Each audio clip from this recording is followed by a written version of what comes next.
Thank you very much. I'm very honored to be given this opportunity in this year International Agriculture Innovation Conference to present our conceptual research study on innovation capacity enablers among small farmers through agricultural innovation system approach in Malaysia.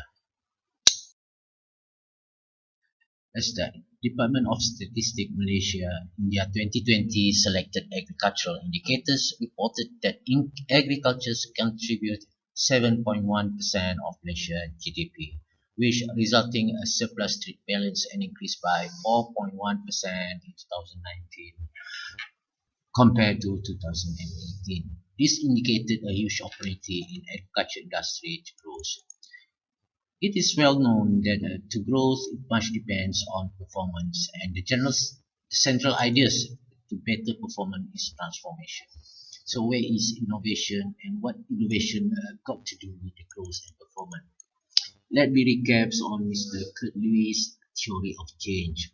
According to the force field analysis concept developed by him, attempts to demonstrate innovative thinking are generally accompanied by two sets of forces, the driving forces and the restraining forces. Driving forces eventually promote innovative thinking, while restraining forces impede. Generally, the innovation thinking is a key role in transformation activities toward better performance and growth.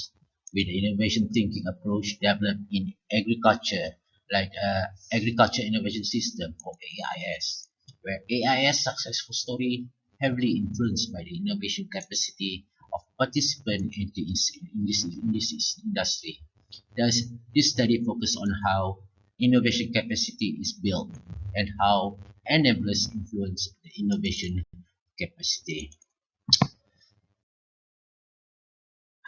This article was written by utilizing content analysis method and investigating the keywords of the topic. We use a snowball concept to gather literatures, current related news, and an interview published in media pertaining to agriculture innovation system, innovation capacity, and capacity enablers that is related to small farmers. So it will be more specific to the area of study. We recognize this method has its limitations in terms of information, and data collection were not done by sampling and questioning to validate the issue. It should be obtained from a real-time and field observation, interviews, and questionnaires. This conceptual research, we trust, has the impact to open a better path in understanding the phenomenon. Next, I will go to innovation in agriculture. By referring to Food and Agriculture Organization 2014 report, innovation is a method of placing knowledge into practice. Knowledge here referred as the shape of technology, practice, or a specific approach of functioning. The role of innovation is clearly classified and confined to functional, where certain technologies or practice are put into work to improve existing situation through planned program. It also develops common vision and a solution at the common problem. It's also for achieving goals. Innovation in agriculture inclusive of participants like farmers, agriculture suppliers, transporter, traders, food processor, researcher, and also government agencies. There are four main theoretical beliefs related to innovative thinking. Approach in agriculture. According to Clark, Vermeer, and Lewis in their work in 2012. The earliest was transfer of technologies in 1960s, then farming system research in 1970s. The third was in 1990s, agriculture knowledge and information system or AKIS, and in 2000, agriculture innovation system or AIS were drawn. Two latest approach, AKIS and AIS, emphasize not only on the presence of knowledge, but also take into matter the demand side of the equality, which acknowledge the numerous measurement and complicated disposition of the innovation process. Okay, the idea of AIS not only demands for change,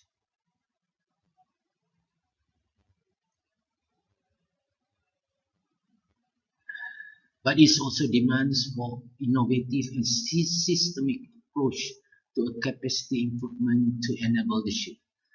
AIS perceive that agriculture innovation is need to give connection between participant public and private institutions which engage in agriculture value chain. The system is need to ensure that the development of better farm practice. Rugged, in his work in 2010, on the other hand, presented that AIS has limitation by the fact that the poor remain persistent. This, in return, display a need in improving the approach and consequently demand seen to the innovation capacity and determine the enablers to capacity development, which will fit into the phenomenon of this study. Referring to Zato 2000 and Bolly's team in 2014 on their findings, we conclude that innovation capacity has as having the right configuration of resources and capabilities in sufficient amount to enable successful innovation. Thus, resources and capabilities represent the innovation capacity enablers. Why do we choose small farms to study? Well, it all started in last December when we made a trip to Cameron Highland, one of our local favorite tourist destination here in Malaysia.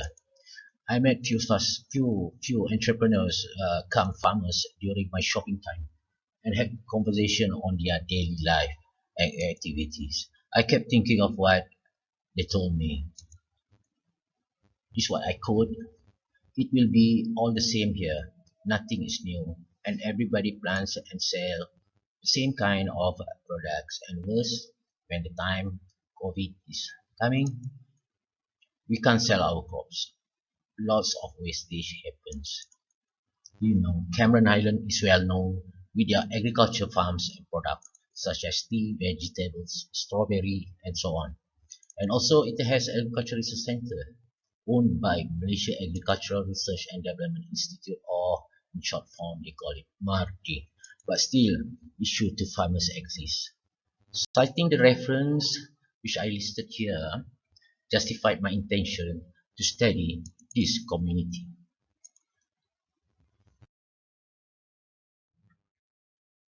What is small farm?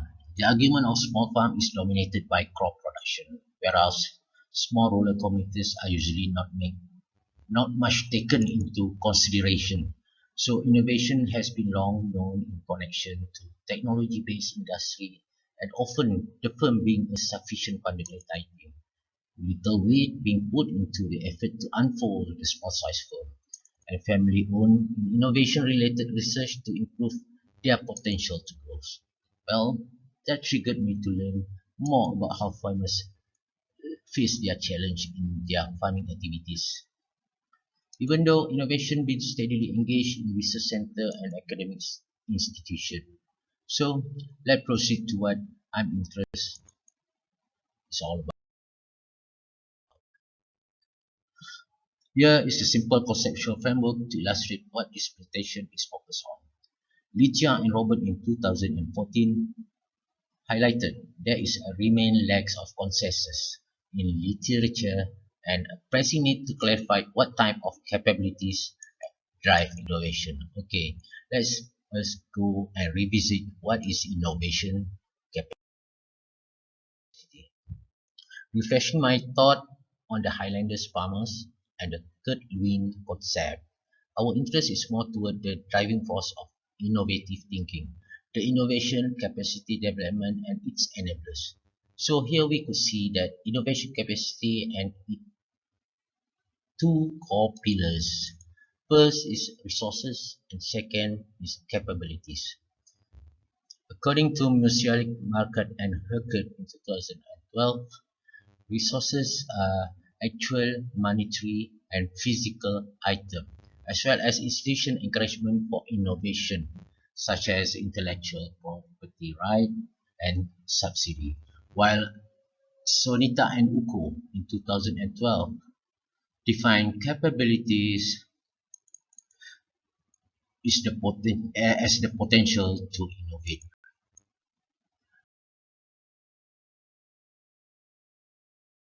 Okay. Mr. J.B. Bunny championed this resources-based view framework and capabilities concept in 1991. According to Mr. Bunny RBB framework, resources are specific asset whose value is context dependent and is separated into two types. First is intangible asset.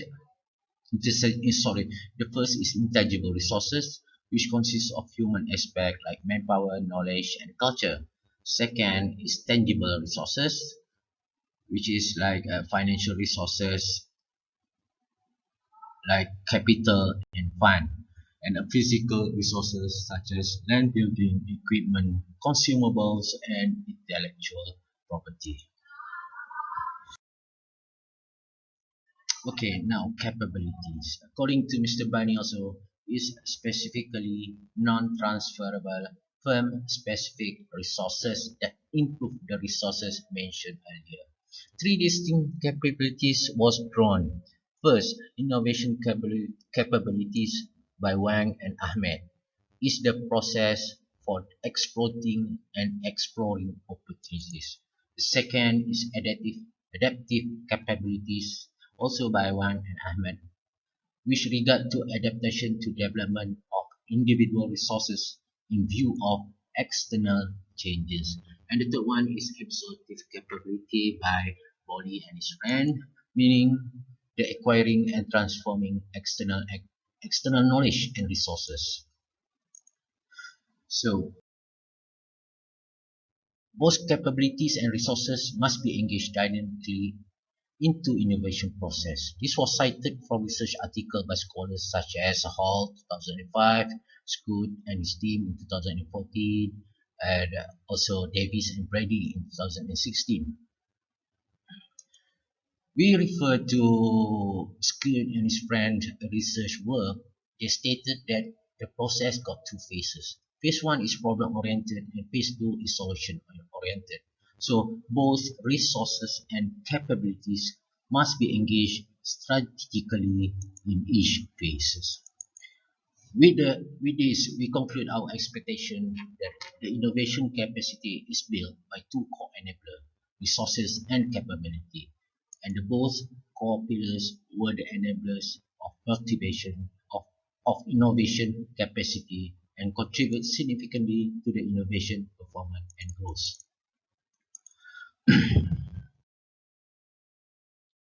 Finally, strengthening the core element of innovation capacity into farmer will help them enjoy sustainable farming life. Supporting those rural farmers about innovation means strengthening this capacity by extension contributing to both local and global food security, rural livelihood improvements, and agro-ecosystem resilience. A cited FAO in 2014 report appropriately requests for acknowledging the importance of family farmers and uphold them in innovating for achieving viable productivity increase. So these were my list of references. I just scrolled it for a viewer.